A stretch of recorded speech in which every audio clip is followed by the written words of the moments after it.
संजय भाऊ, सध्या ठाकरे गटाचं शहरामध्ये जोरदार आंदोलन सुरू आहे. कधी ते भजन करतायत, कधी रिकामी हंडे घेऊन फिरतायत, कधी मॉर्निंग वॉकला जातायत, कधी काहीतरी करतायत आणि ते म्हणतात की लबाडांनो पाणी द्या. काय तुमची भूमिका याच्यावर? चोराच्या उलट्या बोंब्या, घुबडांना झोपू द्या लोकांना. कोणत्या तोंडानं बोलता? काय अधिकार आहे यांना?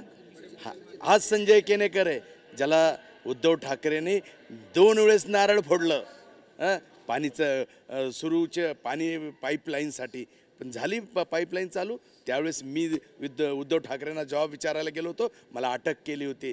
कोणत्या तोंडानं बोलणार आहे? 2 वेळेस नारळ फोडलं, नारळात सुद्धा पाणी निघलं नव्हतं. म्हणजे ज्यावेळेस तुम्ही ही पाईपलाईनची सुरुवात कोणी केली? खैरे मोठमोठ्यानं सांगत होते समांतर जलवाहिनी मी आणली. अरे मग मी आणली तर पाणी कुठं गायब झालं खैरे? ज्यावेळेसची 350 कोटीची जलवाहिनी 700 कोटीवर गेली, 900 कोटीवर गेली, आता 1600 कोटीची. आणि ज्यावेळेस देवेंद्रजींनी पैसे दिले या जलवाहिनीसाठी तेव्हा कुठे एक काम सुरळीत चाललं? तुम्ही ज्यावेळेस उद्घाटन केलं लोकांना मूर्ख बनवलं. लबाड तुम्ही आहे का आम्ही आहे? 2 वेळेस नारळ फोडले उद्धव ठाकरेंनी, मला अटक केली, मी आंदोलन केलं उद्धव ठाकरेंच्या विरोधात. ते दिवस विसरले का? आपण सगळे चॅनलवाले होता ते दिवस काढा मागचे. म्हणजे तुमचं उत्तर आहे घुबडांनो झोपू द्या. घुबडांनो झोपू द्या लोकांना. हे चोराच्या उलट्या बोंब आहे. 1680 कोटीची योजना होती ती 3200 वर गेली. भ्रष्टाचार केला असं तुमच्यावर आरोप होतो.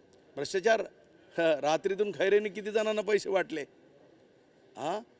आम्हीच होतो विरोधात बोलणारे की खैरेजी ही समांतर जलवाहिनी होऊ द्या, हिला लंबी करून ठेकेदाराला पळवणारे हेच आहे, ठेकेदाराला धरून आणणारे हेच आहे.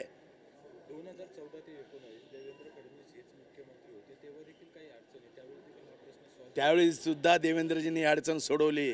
देवेंद्रजींनी ज्या वेळेस शहराच्या पाणी पुरवठ्याला सातत्यानं साथ दिली, परंतु हे घुबडं बसलेले होते झाडावर. कोण ठेकेदार येतं आणि कोण आमचं पाणी पहिले चालू करतं?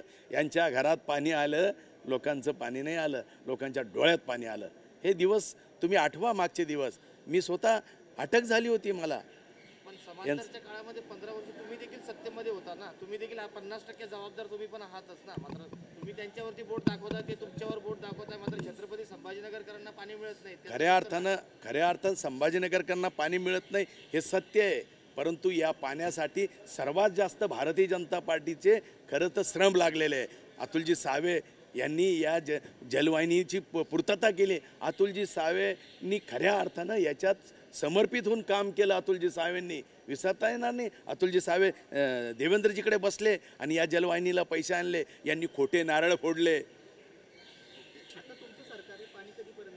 निश्चितपणे आम्ही ताबडतोब या काळात लवकरात लवकर 5 दिवसाआड पाणी देण्याचा विचार करतोय. पाईपलाईनीची खऱ्या अर्थानं काम चालू आहे आणि त्याच्यामुळे तांत्रिक कारणानं या घटना घडत आहे, परंतु आम्ही प्रशासनाला धारेवर धरण्याचं काम करणार आहे. मी जॉब विचारणार आहे. सोमवारी माझी धडक कंपनी आणि आयुक्तावर जाण्याची कारवाई चालू झालेली आहे. मी धडक कारवाई करणार आहे आणि कंपनीवाल्यांना धारेवर धरून विचारणार आहे की हे तुम्ही का पाणी देणार आहे का तुम्हाला इथं रस्त्यावर आम्ही लोकांबरोबर. आणि आम्ही लोकांकरता रस्त्यावरही यायला तयार आहे.